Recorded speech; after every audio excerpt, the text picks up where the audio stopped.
Hello and welcome to SOM Pro TV. Today we are honored to have Johan Norberg with us, a senior fellow at the Cato Institute and the author of the Capitalist Manifesto. Thank you very much for the invitation today. Now, the title of your book, it's something of a truly clever and insightful parody of the Communist Manifesto, and it's quite a thought-provoking indeed, a very powerful title.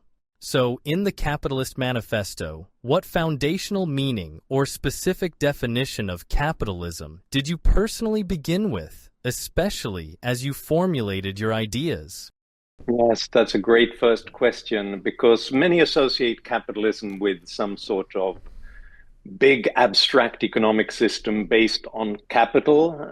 That's not really what I have in mind. I'm thinking of capitalism in terms of a free market where economic decisions are made decentralized, in a decentralized fashion, not from top down, but from the millions and millions of consumers, workers, and entrepreneurs who are constantly changing what they are doing based on their individual creativity and local knowledge. That's what sets capitalism apart from every other economic system, that the plan is not made from the top, but by millions and millions of people voluntarily exchanging with one another. Did you write this book because you believe there's a significant problem with capitalism? So, first, I'd like to hear about your primary motivation for writing this book. Yes, I think there are, because I think that capitalism and trade is celebrating victories around the world. It has, under very difficult circumstances, we've had the COVID-19 pandemic, we've had geopolitical tensions, Russia's invasion of Ukraine. We've had 25 pretty bad years. And yet, those 25 years have in many ways also been the best 25 years in human history.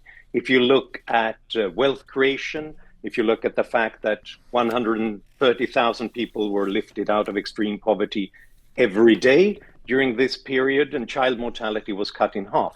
So it seems to suggest that these decentralized decisions by households and entrepreneurs, it is working in practice, but people don't think it does. People are afraid of the world, partly based on real worrying disasters and tensions. So that's why I wrote the book, because there's this disconnect. It works very well, but people don't agree with it and try to limit it, limit trade, limit entrepreneurship and innovation in many ways. So I thought it needed a manifesto.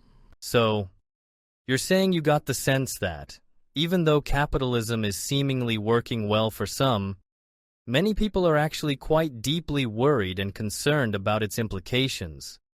Could you, perhaps, give us a clear example or two of that perspective?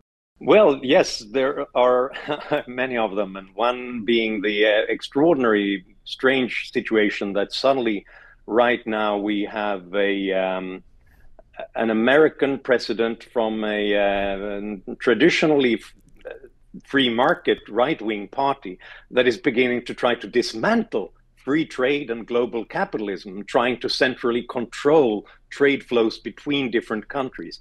Many of the arguments that came from socialist anti-trade people 20 years ago are now being repeated, but from the White House. And that's a very clear sign that that debate has been shifting.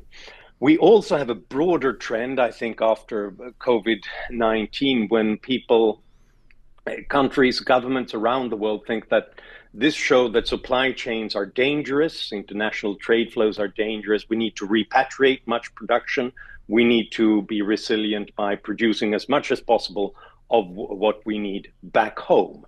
The problem is that governments are not very good at picking winners and deciding what industry is most important, what supply chains should be there. And when problems strike, when there are epidemics or war or natural disasters, they are often geographically based in a particular region. So if we have concentrated all the production we depend on in one place, then everything comes tumbling down. That's why we shouldn't put all our eggs in one basket. We should diversify trade rather than concentrate, I think.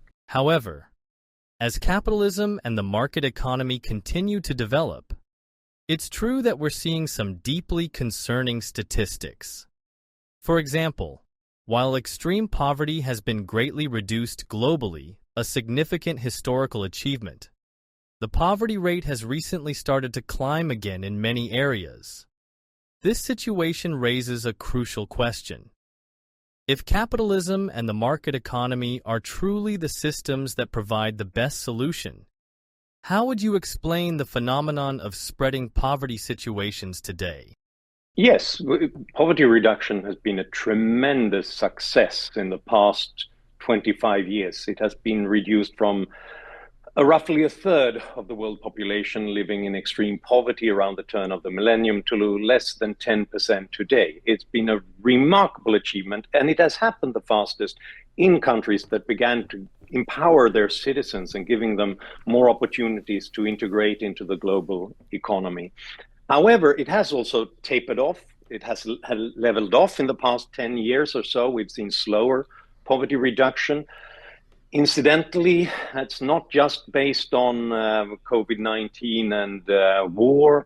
It's also based on the fact that we've stopped increasing global trade after roughly the global financial crisis around 2008. So some of the engines of growth that reduced poverty has been slowed down since then. And to me, the solution is obvious. We need to find new opportunities like that. We need to get back to increasing trade again, but we also need more innovation. We need new, fresh business models that can expand and both supply new and better jobs, but also reduce the price and therefore increase the purchasing power of normal households. It grows the economic pie, increasing significant wealth. But in a capitalist system, this very pie is divided quite coldly, without genuine compassion, based purely on free market principles. Allocation of resources is purely by cold, competitive demand. Even as the economic pie grows much larger, marginalized people's share could be disproportionately smaller than a slice from when the pie was considerably smaller and was actually divided much more fairly and equally. Isn't that a deeply, deeply concerning possibility? Yes, I think that's an important concern because if it doesn't work for most of the population, it doesn't work for society as a whole, and people will continue to be quite angry about it. But I think it's important to realize that capitalism does not just mean that successful capitalists benefit and make a lot of money. What it means is that they can only enrich themselves by enriching others, by coming up with new technologies, goods, services, knowledge that benefits others so that people will pay for it. That's the only way in which they can enrich themselves, which means that in the process of making themselves richer, they don't just enrich themselves, they also create a wealthier society overall. They make people generally more productive by making sure that we have better technology at our disposal, and they reduce the price of the goods and services that we depend on. And it's interesting when you compare different countries on their level of economic freedom, then you can see that the income share going to the poorest 10% is not really different from the most free economies and the least free economies. It's roughly around 3%. But the main difference is the size of the pie. The fact that the pie is so much bigger in the most economically free countries means that the poorest 10% have an income that's about 8 times bigger than in the least economically free. Mr. Norberg, this might be a bit of a difficult question for you, a rather probing one, but I'm quite curious to ask. Ultimately, I believe no one would argue that the capitalist system is truly great at increasing the overall size of wealth and general prosperity. I agree. Indeed, no one seems to dispute that. But let me ask you a rather personal, hypothetical question. If you could be reborn, Would you choose a country where everyone is equally poor, a society where everyone faces widespread poverty? Or, as a second option, a capitalist country with both incredibly rich and very poor people, where you would still be born into deep poverty? If you could personally make that difficult choice, which would you pick? In other words, this fundamental question is really about your personal view on what causes people more profound suffering. Is it absolute poverty, lacking basic necessities, or is it relative poverty, feeling deprived compared to others? Now, that's a great question, and it's a tough one, and we have to think about that question deeply, I think, because it sounds at first glance, if you just look at it, would you rather be poor when everybody else is at the same level? That seems more tempting than one where you're poor and lots of other people are incredibly rich. But that depends on what their wealth means to you as with a low income. And to me, I would much rather be poor in a country where people also at the same time produced new business models and technologies, making sure that for example, things that were luxury goods and only accessible to a few rich people when they were new, like laptops and the internet and smartphones that makes it possible for me to speak from Stockholm to South Korea instantly, constantly reducing them in price because they want to expand their market and they come up with routine manufacturing of these goods. I would much rather live in such a world because even at a relatively poor level, at a low income, I could afford such things. I would much rather live in a society being poor where people also have the opportunity to build large-scale agricultural businesses that reduce the price of food so that I can eat well, better than I would otherwise do in a country where everybody was poorer off. So it's not just my wealth, it's also my purchasing power. What can I buy? And one of the greatest things about capitalism is that it doesn't just produce for the 1%, because that's too small a market. It needs to come up with ways of reducing the price of all the goods we need. And I think I would stand a better chance of getting that in a country where there were wealthy people based on a market process, even if I were poor myself. When it comes to China's economic development, would you say it's fundamentally thanks to globalization or to its state-led planned economy and centralized strategy? While I'm sure it's a mix, which factor do you believe was more significant and why? Yeah, that's a very important question. And I devote one chapter of my book to China because I think it's important to get that history right. And I think, first of all, it's important to say that heavy-handed, centrally planned industrial policy cannot really be the answer to why China has grown so fast since the early 1980s, because that was implemented only around 2010 in China.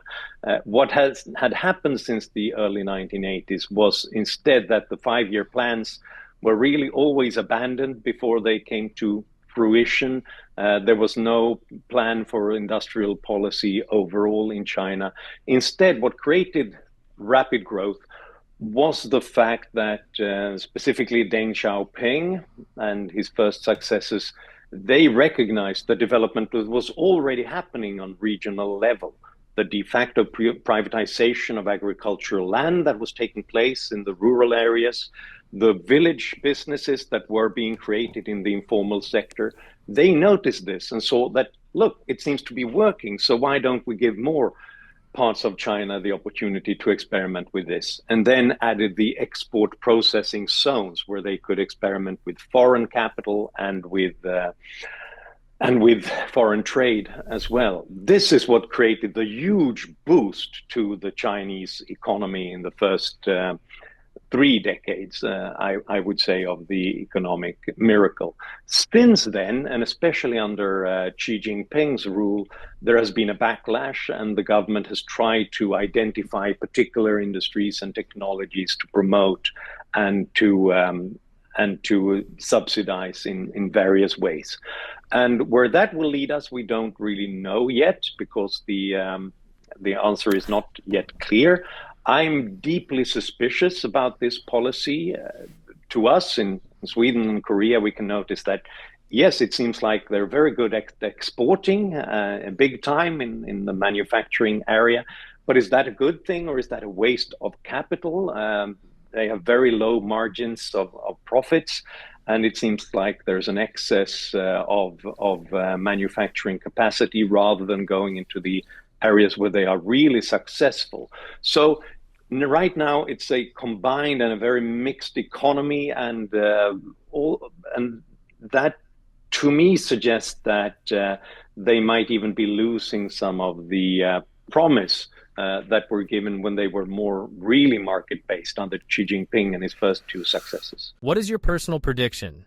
For example, in about 50 years, will China have gradually become capitalist, like the US or Europe today?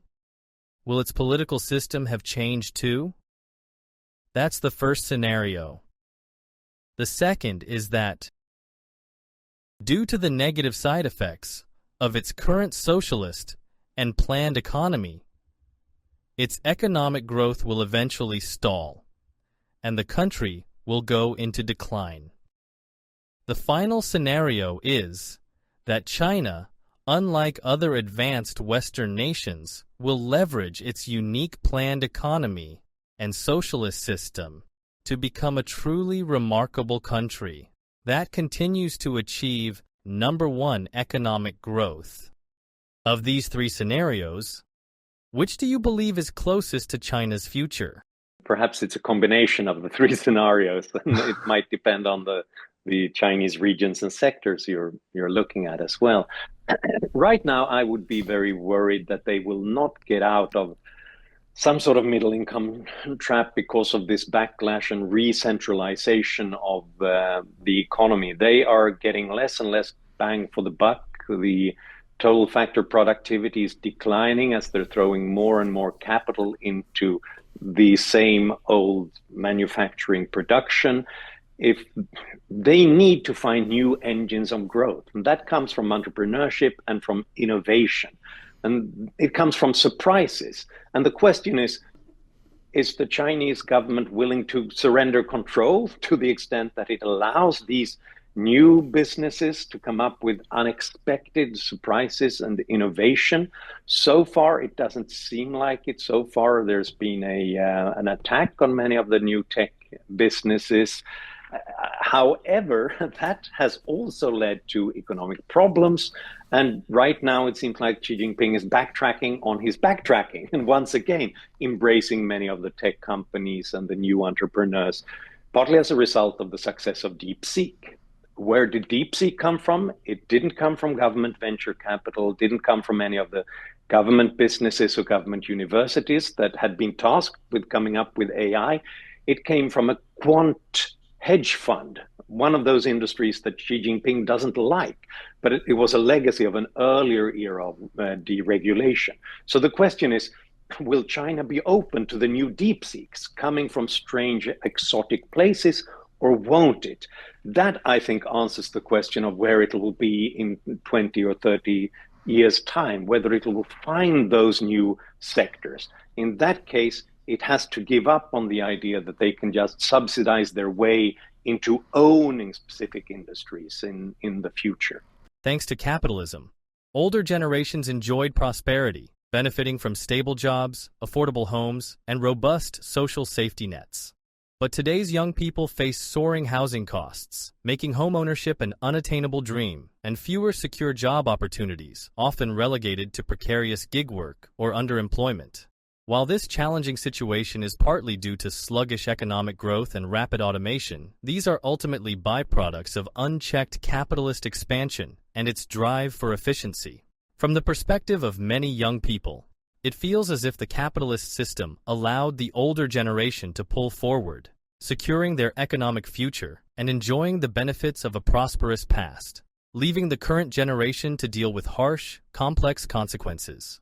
They feel this is an unfair and inequitable system, one that has failed to deliver on its promises for their future. So, what explanation could you possibly offer for this?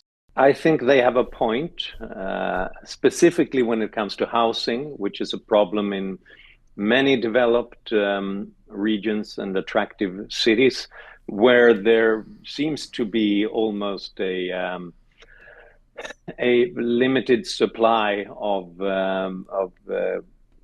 decent land on which to build and housing, and the older generations, they grabbed it first, and prices have increased so much that new generations have no chance of getting it. I understand the resentment and the anger about that particular issue. That's really one area where things have not improved for most people.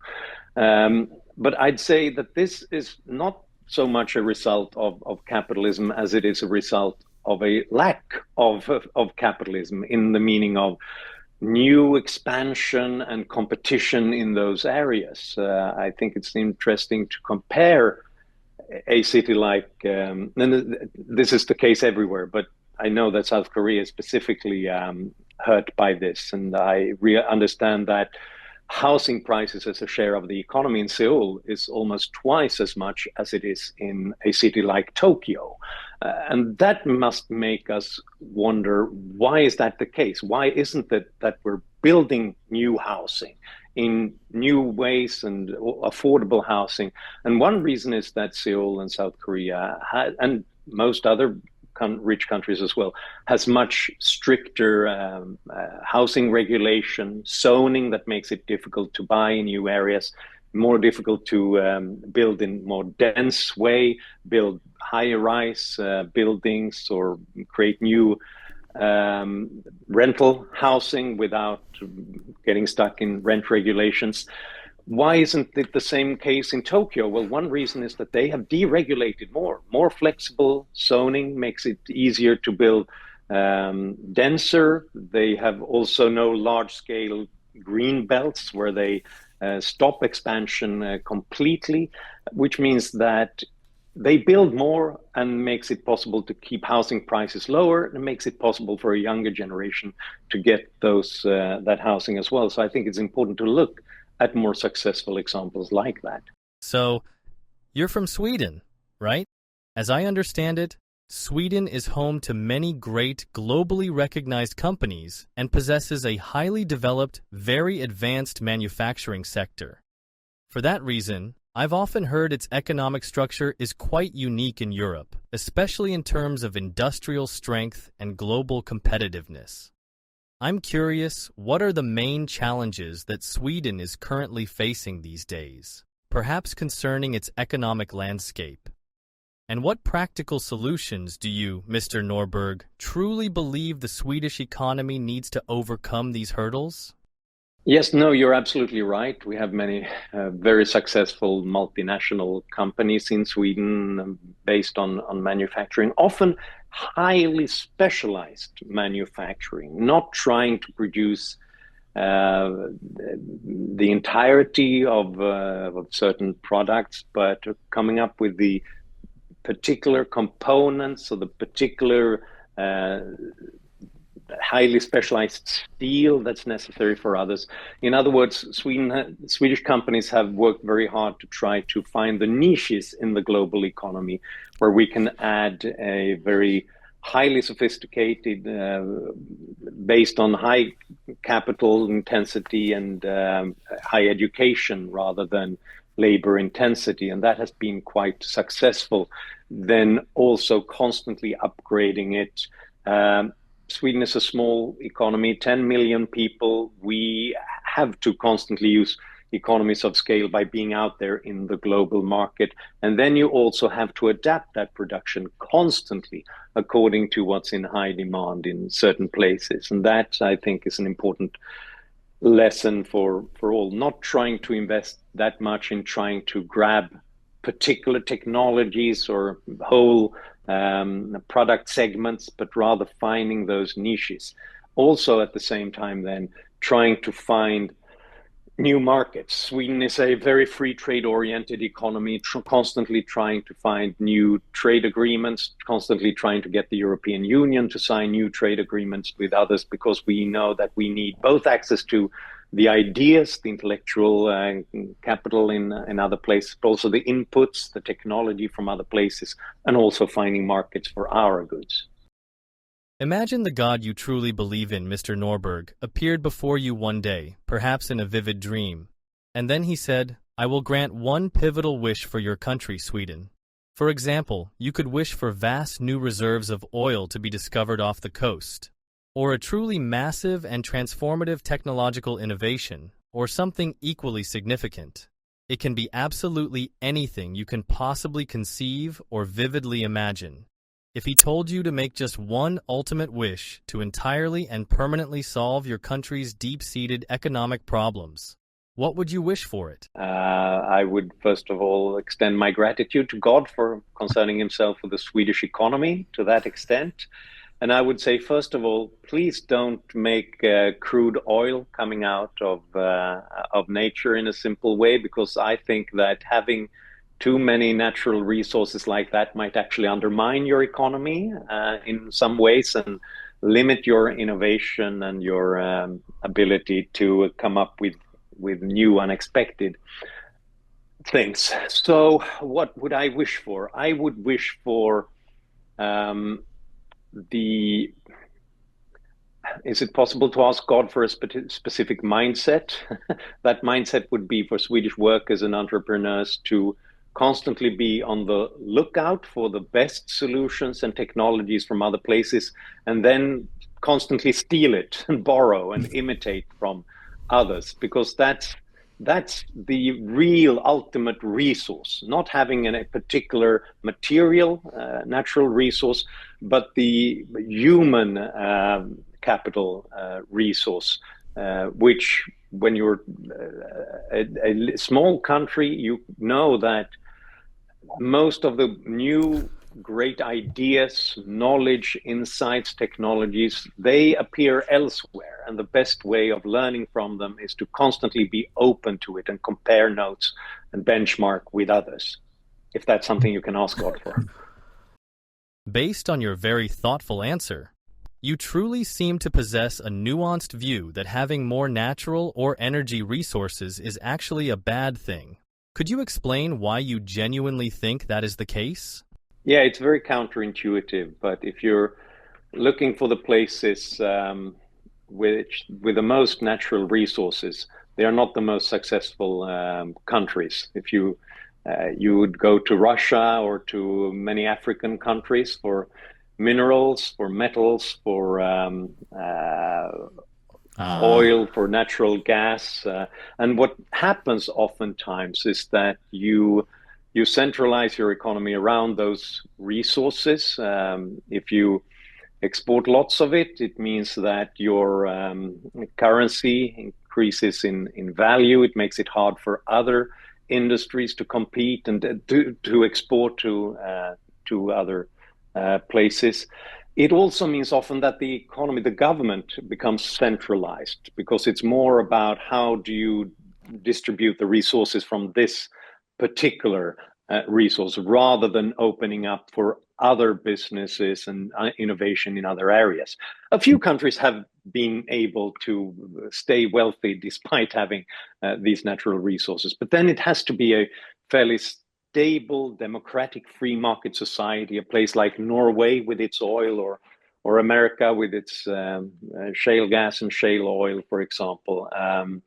But for many countries, it is very difficult to combine ongoing growth with having that staple of resources. You said that what Sweden needs most truly is the inherent drive of people who actively pursue innovation. That very spirit you precisely described as entrepreneurship, that a certain crucial proactive mindset among the population is absolutely vital for its future.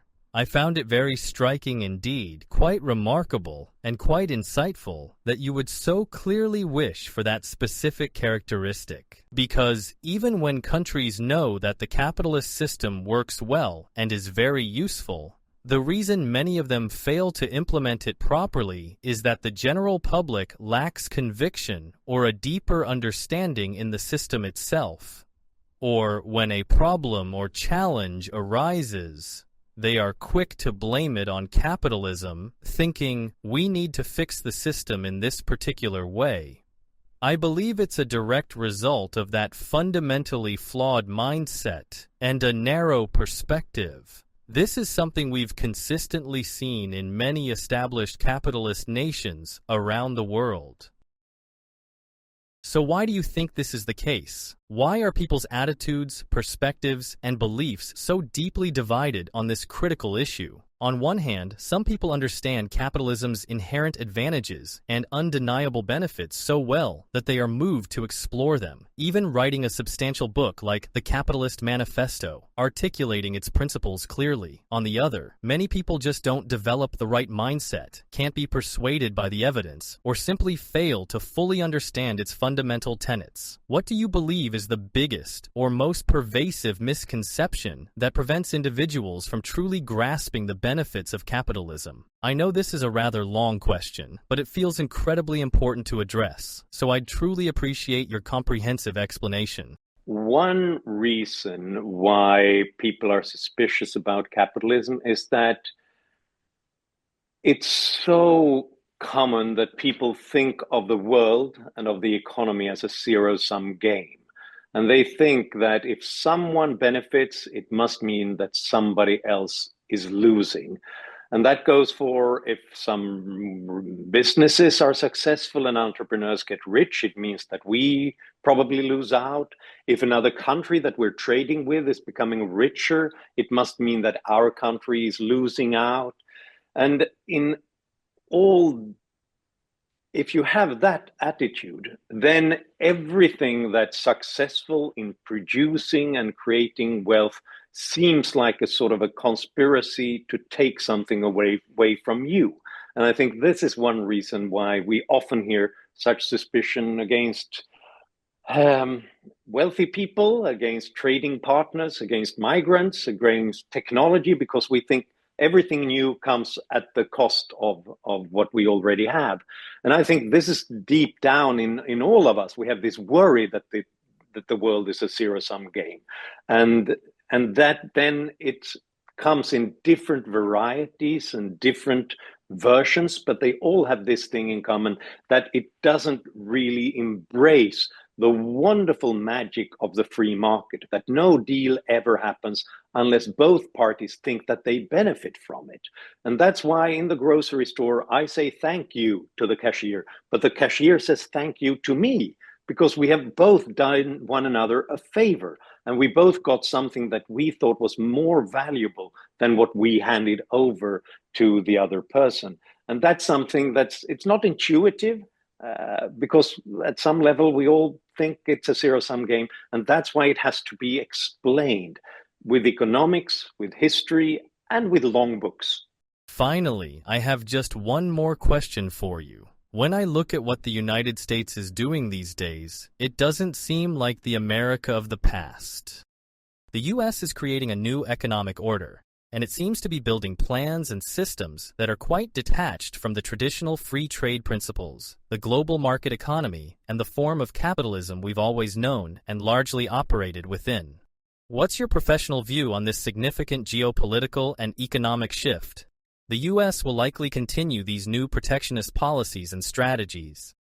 So, in about 10 or 20 years, or even a full generation from now, do you think this American plan will achieve its goals? For instance, regulating trade in such an assertive and restrictive way will surely shrink the overall volume of global commerce and international cooperation.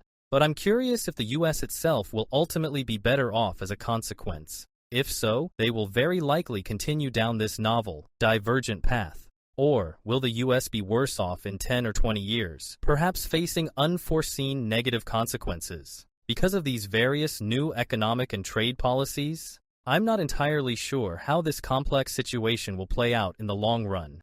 I'd appreciate it if you could explain your thoughts on this and the reasoning behind your prediction, whichever way it goes.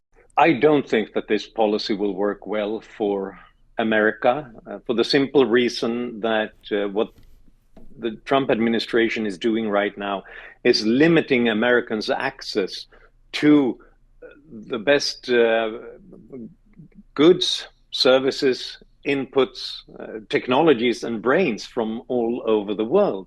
The main benefit from free trade is being able to access ideas and goods and technologies that it would be much more difficult or much more expensive for yourself to produce.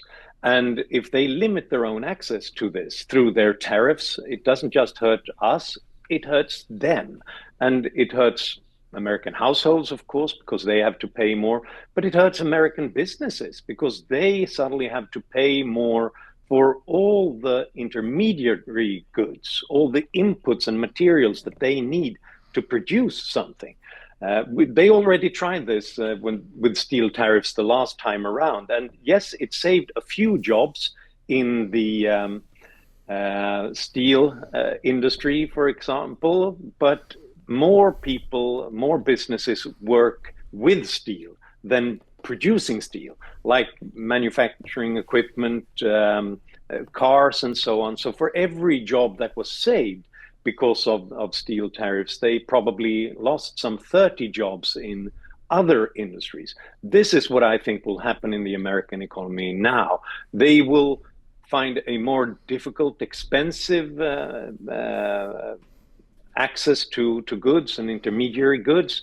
They will also become less competitive. We can see that in the American car industry right now. They will become less productive long term.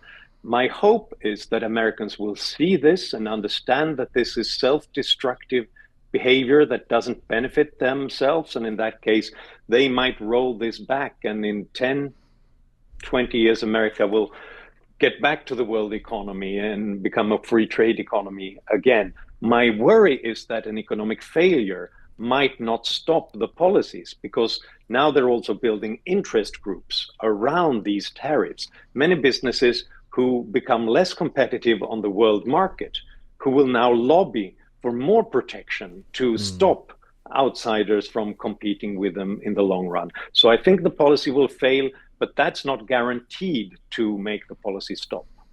And now, a personal and somewhat probing question for you, Mr. Norberg. You have very strong convictions about capitalism and a clear desire to persuade others of its many compelling merits.